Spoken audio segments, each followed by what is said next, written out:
Kicking off the SportsMax zone with football from Jamaica. All roads lead to Sabina Park on Friday as we conclude the inaugural staging of the Lynk Cup, which represents the return of all-island knockout football in Jamaica. Cavalier and Portmore United have outlasted the field and have set up what many expect to be a mouth-watering final under the lights. Harbourview and Don Beholden will contest the undercard, the third place playoff, which will begin at 5 p.m. The final is set for 8 p.m. in Jamaica, 9 ECT. Well, joining us, as he has been throughout the competition, is our in-house football analyst, Leger Williams. Leger, my producer thinks that you have not been living up to your prediction guru status as of late, but I still have to ask you, your expectations for the final.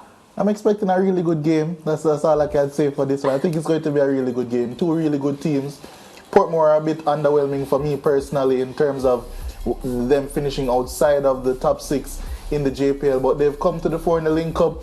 It was a really good game against Harbourview the last time out. They stole it really at the end to equalize and then went into penalties and did really well.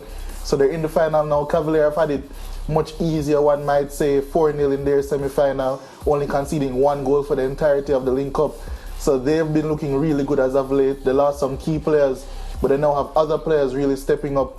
So I think it's going to be a really tight contest, especially in midfield. So yeah, I'm really looking forward to it. You spoke about losing key players, and of course that can always mess with the chemistry within a squad. Is Cavalier the type of team to allow that to happen? No, I don't think so, because their entire game model or team model is based on having young players and then selling them on or moving on from them and then replacing them with other young players. That's exactly what they've done so far. As I mentioned, the last players, namely Dwayne Atkinson, one of the better players in the league, Sir Lance, one of Sir Lance's favorite players, as he never fails to mention. Also Richard King, 2 national players at the end of the day. And I think they've replaced them really well. Adrian Reid has come in for Richard King, and their coach Rudolph Speed, he has spoken about Adrian Reid doing things even better than Richard King, how he offers them a different dynamic. I'm not sure about all that, but I think he's heaping a lot of praise onto Adrian Reid, and I think he's doing really well at that centre-back role, and he's growing every week.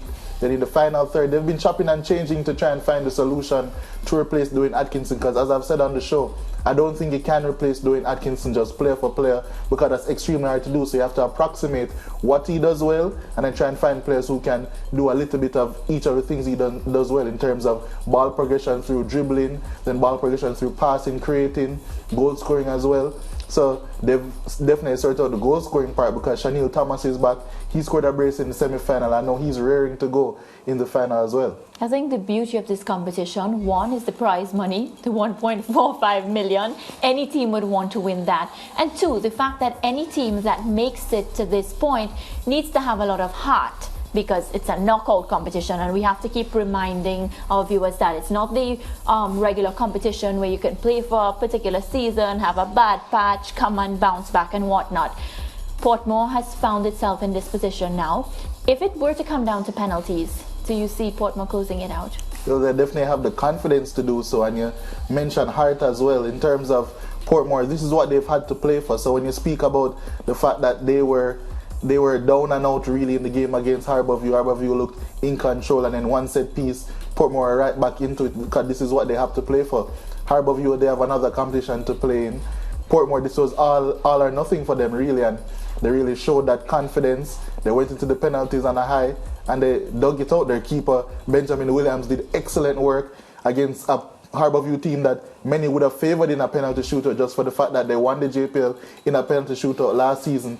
They're a team that's accustomed to winning, but we have to remember that Portmore are a team that are accustomed to winning as well. The second most All-Ireland knockout trophies and the most JPL trophies. So Portmore, they're a team that knows how to win. Philip Williams finally got over his penalty shootout hoodoo, so I know he'll be looking forward to this final as well.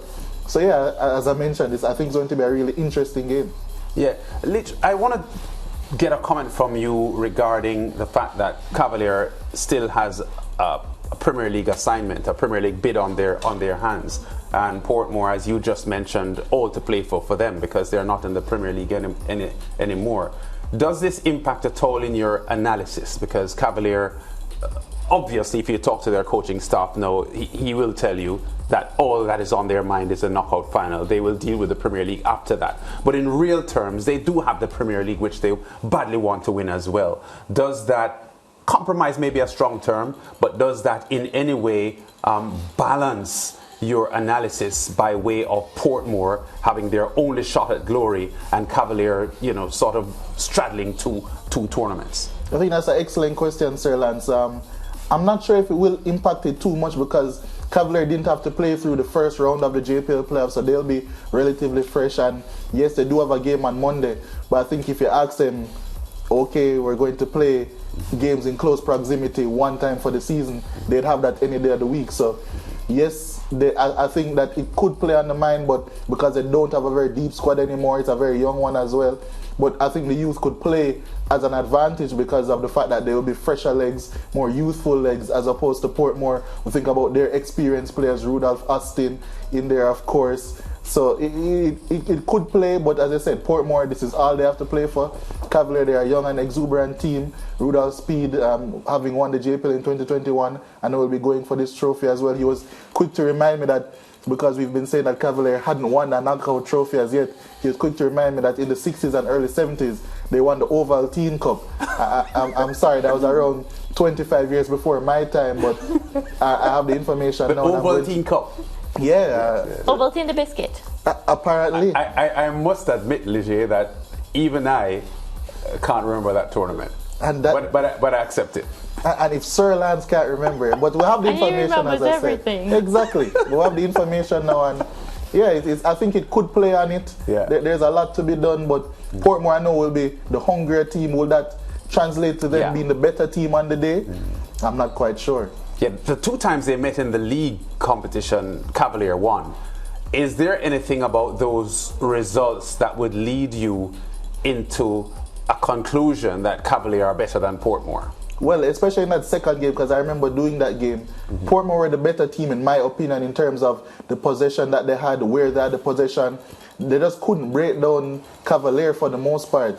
And Cavalier, they were lethal on the break. And that's what we saw against Dumbo Holding in both of the legs, really. Cavalier, they have all the pace to burn up front. They have a really dogged back three as well. Yes, they lost Richard King, but Kyle Ming, Giovanni Leng, and they're shepherding Adrian Reed as well, in addition to their goalkeeper who knows how to take the proverbial sting out of things when he goes down for those tactical breaks. But Cavalier, I think they have a really solid backline. Their midfield is workmanlike, and then on the transition, their attackers really know how to do the business. So it's going to be a real clash of styles, because Portmore, they're very capable of keeping the ball, but I think they're going to need a lot from their creative players out wide, the wing backs, Emilio Rousseau, if Alvinus Miles, or any other right wing back starts. They're going to need Alex Marshall, Lamar Walker to really find service to Siobhan Walsh, because if he's involved, that involvement usually leads to goals. So it's going to be difficult for Portmore to break down Cavalier, but if they can, I think it's going to be an even more entertaining game than we could have imagined. Final question. In both matches that they've met so far this season, Colin Anderson scored for Cavalier against Portmore. Is it that Portmore needs to stop Colin Anderson? If they stop Colin Anderson, do they win? That's a tough question, because Colin Anderson is always going to get his chances, but there was an interesting tactic that Portmore used to try and stop him in the game in the JPL, was just play Rudolph Austin very deep. So Colin Anderson wouldn't have the space to run into, but he still got the space in the JPL clash. He still did score.